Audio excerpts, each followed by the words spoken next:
बच्चियां भी सब मिला करके सबको मानव कहा गया। प्रत्येक मानव सुख की चाहना रखता है,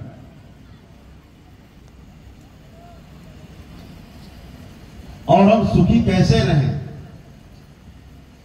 इसके लिए व्यवस्था भी करता है। आश्चर्य है, इसके बाद भी सुखी नहीं रह पाता। भगवान बुद्ध ने कहा, जो 4 बातें की उनमें सर्वश्रेष्ठ एक बात, जो पहली बात उन्होंने की,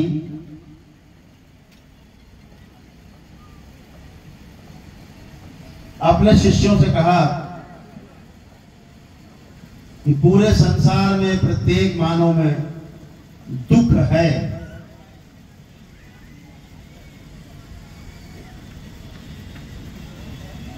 उन्होंने अपने हिसाब से बात की है।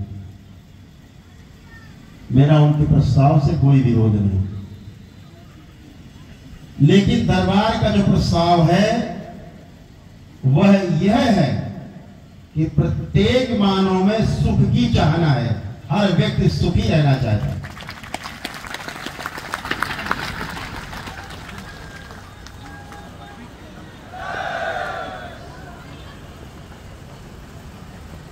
सुखी रहा कैसे जाए, उसके लिए हमारे महापुरुषों ने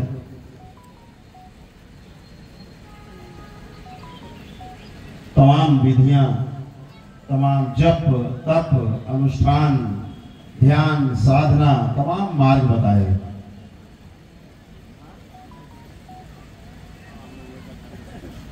लेकिन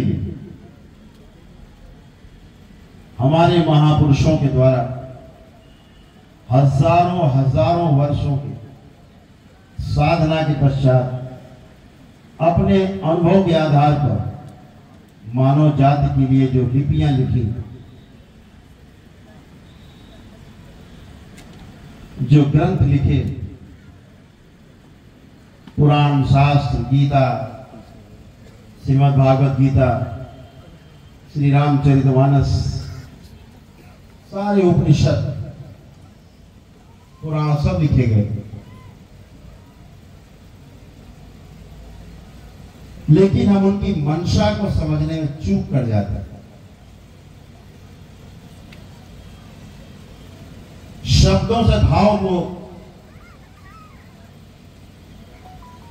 लिखा हुआ शब्द उससे भाव पकड़ में नहीं आता, बोले हुए शब्द का भाव पकड़ में आता है। लेकिन बोलने वालों को चला गया पुस्तक लिख के, अब केवल आप शब्द पकड़ दोगे।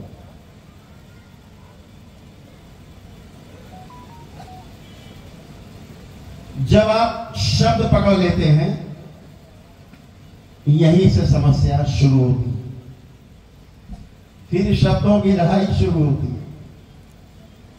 आपने शब्दों का कुछ बना रखा है मान, किसी दूसरे ने कोई और शब्द का, उसी शब्द का कोई और अर्थ लगा रखा है। इसीलिए श्रीमद् भागवत गीता की लगभग 5,500 से ज्यादा महापुरुषों ने भिन्न भिन्न प्रकार की टीकाएं लिखी हैं। यानी श्लोक 1 और उसके उत्तर 5,500। मनुष्य भ्रमित नहीं होगा तो होगा क्या?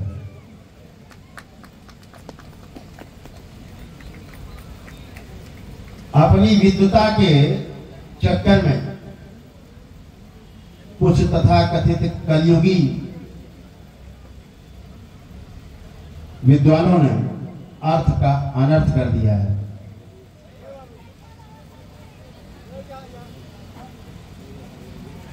पूरी मानव जाति आज अंधकार में है, रोगों से जकड़ी हुई है, भय से भरी हुई है, आशंकाओं से भरी हुई है, शोक में डूबी हुई है, ऋण से मुक्ति नहीं हो पा रही है। ना गुरु के ऋण से, ना माता पिता के ऋण से।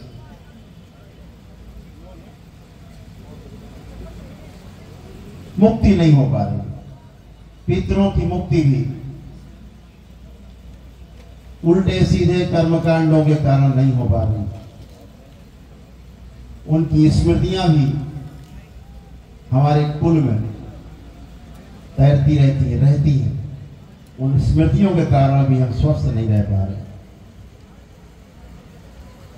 हमारे पितरों की स्मृतियां, स्वयं हमारी इस जन्म की और पिछले तमाम जन्मों की स्मृतियां जो स्टोर है हमारे चित्त में, हमारे कारण शरीर में, वो जीने नहीं देती।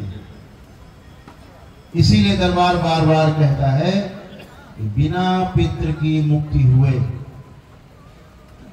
और पितृ की मुक्ति के पश्चात पितरों की स्मृतियों से मुक्ति हुए बिना शारीरिक, मानसिक और आध्यात्मिक कष्ट नहीं जाने वाले चाहे जितने उपाय कर लीजिए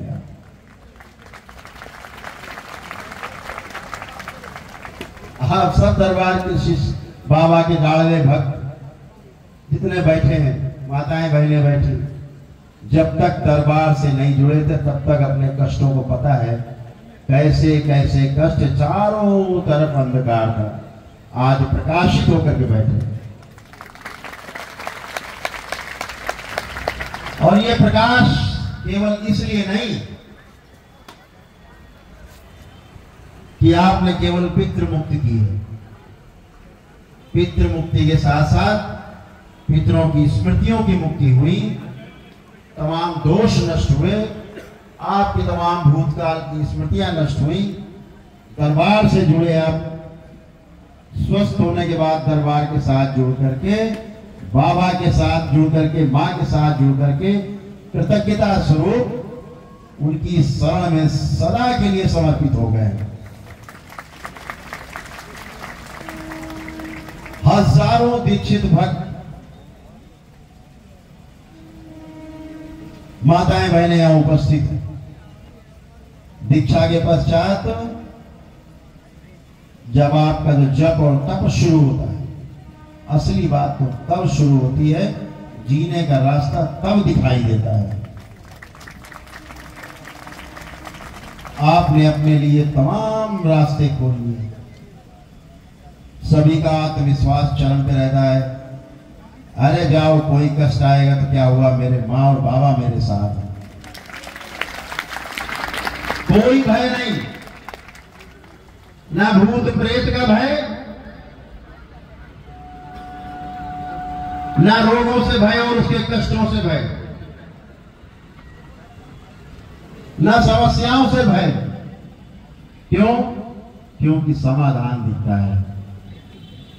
हमें पता है कि हम बाबा माँ से केवल प्रार्थना करेंगे और जी लगा देंगे, इसी से हमारा काम हो जाएगा, किसी की आवश्यकता नहीं। तो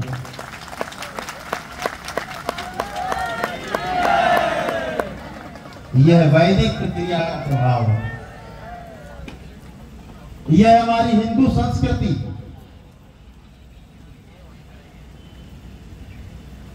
जो हमारे वैदिक विधि विधान पर चलती है, वेद के आधार पर चलती है, शास्त्रों के आधार पर चलती है।